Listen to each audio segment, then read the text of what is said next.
नमस्कार मंडळी, welcome back to my channel Gapshap banded. चला तर पाहूया श्री रामचरितमानस या पुस्तकाचा पुढचा भाग. श्रीरामांनी त्याला प्रेमाने हृदयाशी धरले. त्याला इतका आनंद झाला की महादरिद्री माणसाला परीस लाभावा. पाहणारे सर्वजण म्हणू लागले की जणू प्रेम व परमार्थ हे दोघं साकार होऊन भेटत आहेत. मग तो तपस्वी लक्ष्मणांच्या चरणी लागला. त्याने प्रेमभराने त्याला उठवले. नंतर त्याने सीतेची चरणधूल आपल्या मस्तकी धारण केली. सीता मातेनेही त्याला आपले लहान मूल समजून आशीर्वाद दिला. त्यानंतर निषाद राजाने त्याला दंडवत घातला. श्रीरामांचा भक्त समजून तो निषादाला आनंदाने भेटला. तो तपस्वी आपल्या नेत्ररूपी द्रोणांनी श्रीरामांच्या सौंदर्याचे पान करू लागला आणि इतका आनंदित झाला की एखादा भुकेला माणूस सुंदर भोजन मिळाल्यावर होतो तसा. इकडे गावातील स्त्रिया म्हणत होत्या की हे सखी, ते माता पिता किती निष्ठुर आहेत ज्यांनी अशा सुंदर सुकुमार बालकांना वनात धाडले.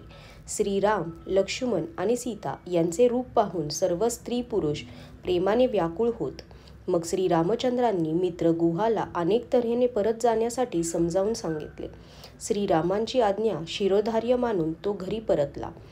सीता, राम व लक्ष्मण यांनी हात जोडून यमुनेला पुन्हा प्रणाम केला आणि सूर्यकन्या यमुनेची स्तुती करत ते दोघे भाऊ सीतेसह प्रसन्न होऊन पुढे निघाले.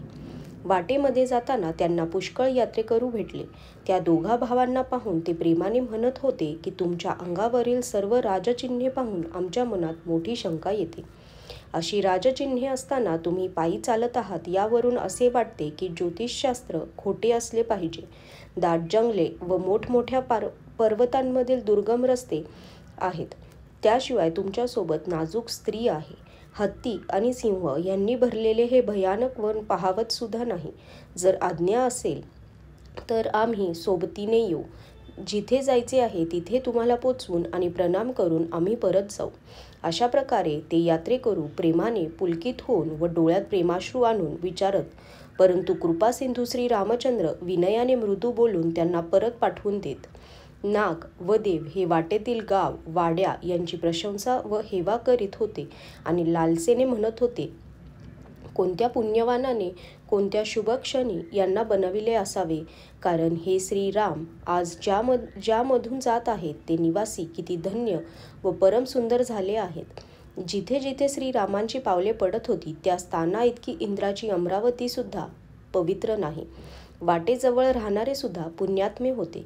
स्वर्गातील देव सुद्धा त्यांची स्तुती करत होते. जे डोळे भरून सीता आणि लक्ष्मणासह श्रीरामांचे दर्शन घेत होते, ज्या तलावात व नद्यांमध्ये श्रीराम स्नान करीत त्यांची थोरवी देव सरोवरे व देव नद्याही करत होत्या, ज्या वृक्षाखाली प्रभू राम जाऊन बसत त्यांची प्रशंसा कल्पवृक्षसुद्धा करी. श्रीरामचंद्रांच्या चरणकमलांच्या धुळीचा स्पर्श होणे हे पृथ्वी आपले सौभाग्य समजत होती. वाटेत ढग दाटून सावली तयार करीत देव पुष्पे उधळून तृप्त होत. श्रीराम पर्वत, वने, पशु, पक्षी यांना पाहत पाहत वाटेने जात होते. सीता व लक्ष्मण यांच्यासह श्रीराम ज्या गावाजवळून जात तेथे त्यांचे आगमन झाल्याचे ऐकताच सर्व आबालवृद्ध स्त्री पुरुष आपले घर व कामधाम विसरून लगेच त्यांना पाहण्यासाठी निघत. श्रीराम, लक्ष्मण, सीता यांचे रूप पाहून त्यांच्या डोळ्यांचे पारणे फिटे व त्यांना सुख वाटे. दोघा भावांना पाहून सर्वजण प्रेमात बुडून जात. त्यांना पाहून त्या लोकांच्या डोळ्यात पाणी येई आणि ते पुलकित होत. त्यांच्या मनस्थितीचे वर्णन करणे कठीण. जणू दरिद्री माणसांना चिंतामणींचा ढीग सापडला असावा. ते एक दुसऱ्याला हाका मारून सांगत होते की या क्षणी डोळ्यांचे पारणे फेडून घ्या. कोणी श्रीरामचंद्रांना पाहून इतके प्रेमात पडत होते की त्यांना पाहताच त्यांच्याबरोबर चालू लागत. कोणी डोळ्यांनी त्यांचे रूप पाहून घेत व मनात ठेवून काया वाचा मनाने मुग्ध होऊन जात. कोणी वडाची सावली पाहून तेथे गवत व पाने पसरून म्हणत की थोड्या वेळ येथे बसून शीण दूर करा, मग पुढे जा किंवा सकाळी जा. कोणी घडा भरून पाणी आणि कोणी गोड शब्दात म्हणे, हे नाथ, घोटभर पाणी घ्या. त्यांचे प्रेमाचे बोलणे ऐकून आणि त्यांचे अत्यंत प्रेम पाहून दयाळू व परम सुशील श्रीरामचंद्रांनी मनात विचार केला की सीता थकली आहे, म्हणून त्यांनी वडाखाली थोडी विश्रांती घ्यावी. त्यावेळी स्त्री पुरुष आनंदाने त्यांची शोभा पाहत. त्यांच्या अनुपम रूपाने लोकांचे नेत्र व मन मोहित होई. सर्वजण एकटक श्रीरामांचे चंद्रमुख चकोराप्रमाणे तन्मय होऊन पाहत. तेव्हा चोहीकडे सर्व शोभून दिसत होते.